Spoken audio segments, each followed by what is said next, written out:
Hello दोस्तों and welcome आज के हमारे इस वीडियो में। आज इस वीडियो में हम बात करने वाले हैं फोर्ड फीगो के इंजन के बारे में, जो कि फिएस्टा में भी यूज़ किया जाता है। और हम बात करेंगे मारुति स्विफ्ट डिज़ायर के इंजन के बारे में। डीजल इंजन के बारे में हम डिस्कस करने वाले हैं।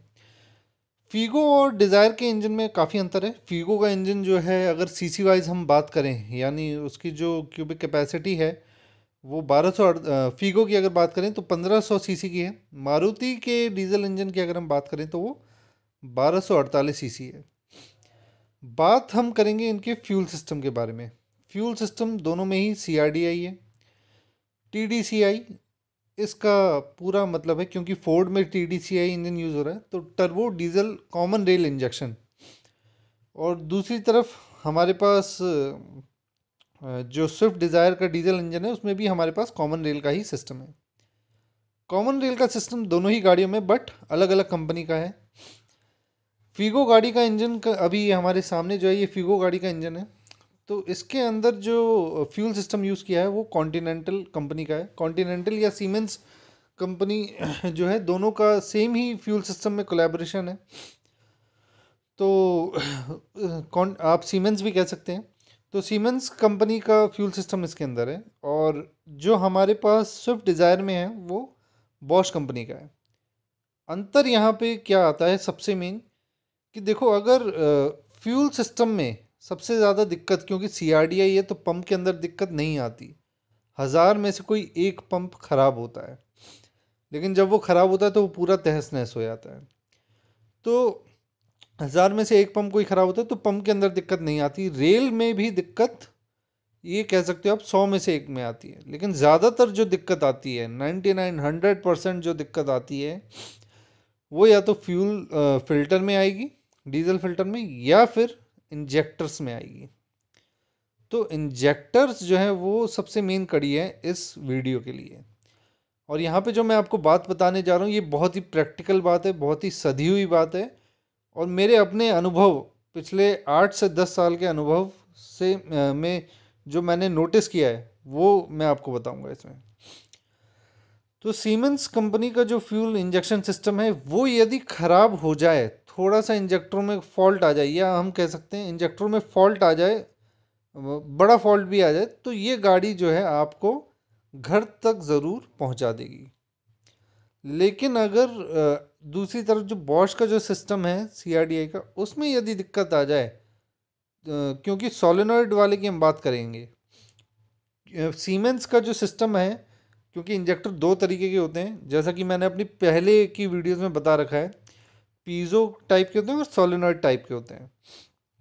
तो जो सीमेंस कंपनी है वो केवल पीजो टाइप के इंजेक्टर्स बनाती है। और पीजो टाइप का इंजेक्टर हर हालत में सोलेनॉइड टाइप के इंजेक्टर से बेहतर होता है, क्योंकि वो जो एक इंजेक्शन का टाइम आता है, कंबशन जब कंप्लीट हो रहा होता है, कंबशन स्ट्रोक, कंप्रेशन स्ट्रोक जब कंप्लीट हो रहा होता है, और जब कंबशन होने का वक्त आता है, तो उस समय CRDI का जो इंजेक्टर है, जो सोलेनॉइड टाइप का है, वो 3 बार इंजेक्ट करेगा। प्री एक बार, मेन एक बार, और फिर बाद में पोस्ट इंजेक्शन। लेकिन जो सीमेंस का जो पीजो इंजेक्टर है, या बॉश का भी जो पीजो इंजेक्टर है, वो 5 बार फायर करते हैं। 2 बार प्री, एक बार मेन, और उसके बाद 2 बार पोस्ट इंजेक्शन। तो कोई भी पीजो इंजेक्टर जो है वो बहुत ही अच्छा फायर करता है। ये हमारे पास इस गाड़ी में यूज़ होने वाला इंजेक्टर है, ये सीमेंस कंपनी का है।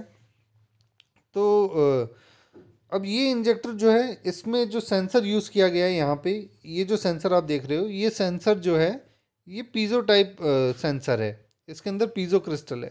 तो ये 5 बार टोटल फायर करता है। तो इस वजह से इस पूरे इंजेक्टर की जो एफिशिएंसी है, वो हमारे सोलेनॉइड टाइप के इंजेक्टर से बहुत अच्छी हो जाती है। तो दूसरी तरफ, जैसा कि मैं आपको बता रहा था, यदि आप स्विफ्ट को देखेंगे, या फिर दूसरी अन्य कोई भी गाड़ी जिसमें बॉश का या डेल्फी का जो हमारे पास सोलेनॉइड टाइप का इंजेक्टर है, तो वो लगा हुआ है, तो यदि उसमें दिक्कत आ जाए इंजेक्टर में, तो आप शायद घर तक ना पहुंच पाए। ये अंतर है पीजो टाइप या फिर पीजो टाइप और सोलेनॉइड टाइप इंजेक्टर्स में। तो इन दोनों गाड़ियों का एग्जांपल मैंने इसीलिए लिया क्योंकि ये पैसेंजर कार में बहुत ज़्यादा फेमस गाड़ियाँ हैं। क्योंकि फोर्ड की फीगो या फिएस्टा या फिर हमारी मारुति की स्विफ्ट डिज़ायर। तो खैर, अब मैं आपको इसका रीज़न बताता हूँ कि ऐसा होता क्यों है। जब भी आप गाड़ी लें, ध्यान रखें कि आपको जो गाड़ी मिल रही है उसमें इंजेक्टर्स किस तरीके के लगे हुए हैं। यदि आपको एक अच्छी और लंबे समय तक चलने वाली गाड़ी या ऐसी गाड़ी चाहिए जो बीच रास्ते में आपको इंजेक्टर्स की वजह से दिक्कत ना दे, तो आपको without any doubt piezo type injector वाली गाड़ी लेनी है। फोर्ड में जो फिएस्टा और फ्यूगो है वो इन्हीं इंजेक्टर्स के साथ आती है। इको स्पोर्ट में सोलेनॉइड टाइप हैं, हालांकि इको स्पोर्ट का बिल्कुल जवाब नहीं, बहुत ही बढ़िया इंजेक्टर्स हैं वो भी, लेकिन फिर भी मैं ये कहूँगा कि इन इंजेक्टर्स के मुकाबले दूसरा कोई इंजेक्टर बना ही नहीं।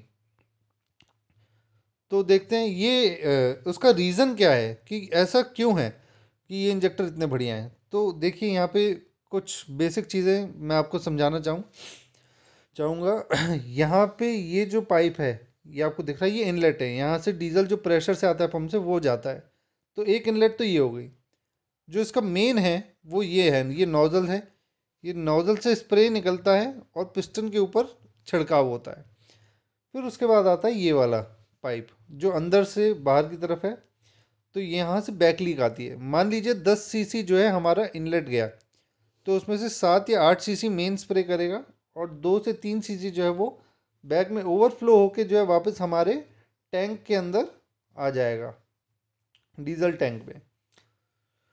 तो ये फंडामेंटल है, इस प्रिंसिपल पे हर इंजेक्टर काम करता है।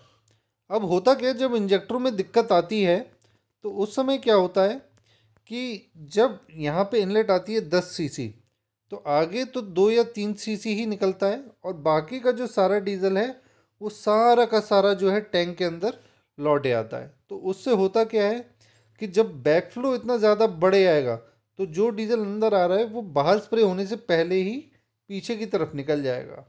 और जब वो पीछे की तरफ निकलने लग जाएगा तो हमारे कॉमन रेल वाले सिस्टम में, जिससे जैसे ये इंजेक्टर है वो एक रेल से जुड़ा रहता है और ये जो रेल है ये हमारा पंप से जुड़ा रहता है।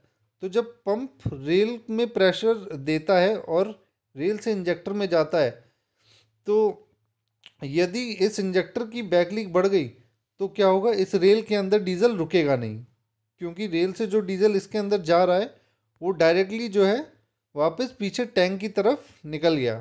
तो रेल के अंदर कैसा भी प्रेशर बनेगा ही नहीं, और जब प्रेशर नहीं बनेगा तो गाड़ी स्टार्ट ही नहीं होगी। तो इस चीज़ से बचने के लिए इस पीजो टाइप इंजेक्टर में क्या किया है, जो इसका वॉल्व है मेन, जो कि प्रेशर को बनाए रखता है, उसमें खास बात है। खास बात क्या है, ये इसका वॉल्व आप देख रहे हो। तो खैर, इसमें जो मेन खास बात है वो इसकी सीट है, ये वाली सीट, ये जो अंदर आप देख रहे हो। ये जो सीट है इसका डिज़ाइन इस तरीके का है कि कुछ भी हो जाए बैक फ्लो एक पॉइंट के बाद बढ़ेगी ही नहीं। यानी इसमें कभी भी ऐसी नौबत नहीं आएगी कि रेल का कि बैक फ्लो इतना बढ़े आए कि रेल के अंदर का जो प्रेशर है वो क्या कहते हैं इतना कम हो जाए कि गाड़ी स्टार्ट होने में या पिकअप में दिक्कत दिखाए। लेकिन दूसरी तरफ अगर हम बॉश का इंजेक्टर देखें, तो जैसे यहाँ पे आपको सुजुकी का ये अब इंजन दिख रहा है, तो इसमें सोलेनॉइड टाइप बॉश का इंजेक्टर लगा रहता है। तो यदि हम उस इंजेक्टर को देखें, जैसे यहाँ पे ये बॉश का इंजेक्टर है कॉमन रेल का, जो कि सोलेनॉइड टाइप है। हालांकि ये इंजेक्टर बहुत ही अच्छा है, नो डाउट बहुत ही बढ़िया काम करता है। मैं अभी आपको पीजो टाइप इंजेक्टर का ड्रॉबैक भी बताऊंगा कि उसका ड्रॉबैक क्या है। तो ये इंजेक्टर बहुत बढ़िया है, लेकिन इसका जो वॉल्व है, जो इसके अंदर प्लंजर है, ये प्लंजर है जो कि अंदर प्रेशर मेंटेन करता है। जैसे उसमें वो वॉल्व था, इसमें ये वॉल्व है। अब इसमें मेन जो है वो ये गाइड है, अब जो कि प्रेशर को बनाता है, प्रेशर को एक जगह होल्ड करके रखता है। इस गाइड में यदि हम यहाँ पे देखें तो ये गाइड में आपको ये अच्छे समझ में आए। गाइड में ये वाला जो स्पेस है, यहाँ पे ये जो स्पेस है ये वाला, इसके ऊपर सिरामिक की एक बॉल बैठती है जिसका डायमीटर होता है 1.34 mm। कितना छोटा है ये जब इसके ऊपर बैठता है, ये जो बॉल इसके ऊपर बैठती है, तो होता क्या है, जो डीजल अंदर से बाहर की तरफ आ रहा होता है, इस रास्ते से डीजल जो बाहर की तरफ निकलेगा, तो ये बॉल जो है उसको रोक लेती है और फिर बहुत ही अच्छा प्रेशर मेंटेन होता है। तो जब ये सीट कट जाती है तो ये बॉल जो है उस प्रेशर को मेंटेन नहीं कर पाती और ज़्यादातर डीजल जो है वो बाहर की तरफ निकल जाता है। तो बाहर की तरफ जब वो निकल जाता है तो उससे क्या होता है कि जब प्रेशर ही मेंटेन नहीं होगा तो रेल का प्रेशर इतना टूट जाएगा कि गाड़ी स्टार्ट होने में दिक्कत आ जाएगी। अब मैं आपको दिखाता हूँ, जो नया एकदम होता है तो वो बिल्कुल ऐसा होता है। जो नया वॉल्व होता है उसकी सीट देखिए बिल्कुल एकदम ऐसी होती है, बहुत ही बढ़िया। लेकिन जो बॉल ख़राब हो जाता है उसमें देखिए इस तरीके की दरारें आ जाती हैं। अब जब बॉल बैठती है तो बॉल का जो नीचे का सरफेस है वो पूरा इसको कवर नहीं करता है। बॉल का केवल एक लाइन, बॉल पे कोई एक सर्कुलर लाइन ही इसको कवर करेगी। और जब वो एक लाइन पे दरार आ जाती है इस तरीके से, क्योंकि एक ही लाइन उस पार्ट को कवर करेगी बॉल पे, तो आप ये कह सकते हैं कि वो सर्कुलर लाइन पे जब एक दरार आ जाती है तो सारा का सारा जो है डीजल बहने लगता है बाहर की तरफ। अब दूसरी तरफ पीज़ो का जो वॉल्व है, अगर हम ध्यान से देखें तो पीज़ो के इस वॉल्व का आप शेप देखो ज़रा यहाँ पे। ये शेप जो है ये मशरूम टाइप शेप हम इसे कह सकते हैं। और इस वॉल्व को जो है असल में कहते भी मशरूम टाइप वॉल्व ही हैं। तो इसके ऊपर कोई एक सर्कुलर लाइन नहीं है जो जिस पे ये जो पार्ट है वो कहने का मतलब बॉल की तो एक सर्कुलर लाइन है जो उस वॉल्व में बैठेगी, लेकिन इसमें जो है पूरा का पूरा जो मोटा हिस्सा है वो इस पे बैठे आएगा अंदर की तरफ और रुकेगा। तो थोड़ा सा हिस्सा यदि अगर डैमेज भी हो जाए तो कोई फ़र्क नहीं पड़ेगा। बाकी का जो पूरा इतना वाइड हिस्सा है, जो इतना मोटा हिस्सा है, वो इस पे लग के, क्योंकि वो इस पे लगा हुआ रहेगा तो कोई इतनी दिक्कत नहीं आएगी। थोड़ा बहुत डीजल जो है वो बाहर की तरफ फ्लो भी हो जाए तो कोई इशू नहीं है, लेकिन एक लिमिट तक ही वो फ्लो होगा। तो ये इसका मेन अंदर का डेप्थ रीज़न है। ये जो इसका ओवरऑल कहने का मेरा मतलब यही है कि ये जो इस वॉल का शेप और डिज़ाइन है वो इतना बढ़िया है कि बैक फ्लो को एक लिमिट के बाद बढ़ने नहीं देता। तो इस वजह से जो है आपको पीज़ो टाइप इंजेक्टर लेना चाहिए अपनी गाड़ी में यदि आप डीजल ख़रीद रहे हैं। तो आपको ध्यान रखना है कि जब भी आप गाड़ी लें डीजल की तो उसमें पीज़ो टाइप इंजेक्टर हो। तो खैर इसका ड्रॉबैक क्या है सीमेंस का, कि इसके अंदर क्योंकि 5 बार इंजेक्शन होता है और थोड़ा सा सीमेंस का जो फंडा है काम करने का वो ये है कि इसका जो आप ये देख रहे हो सेंसर है ये वाला, इसमें यहाँ पे ये पिस्टन है जो कि ठोकर देता है वॉल्व के अंदर इस पिस्टन को। ये जो वाइट वाला आप पिस्टन देख रहे हो, तो जब ये वाला पिस्टन इस पिस्टन को ठोकर देता है और तो ये कटने लगता है सेंसर का पिस्टन। तो जब ये सेंसर का पिस्टन कटने लगेगा तो क्या होगा कि ठोकर कम देगा। तो हर इंजेक्टर अलग अलग हिसाब से कटता है।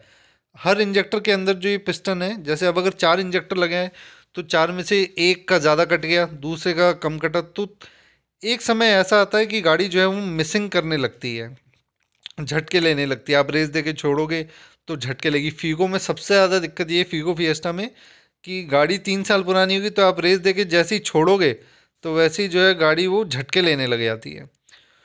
तो ये इसका ड्रॉबैक है कि इसमें जो है नॉकिंग साउंड एक अलग ही आता है इसी वजह से।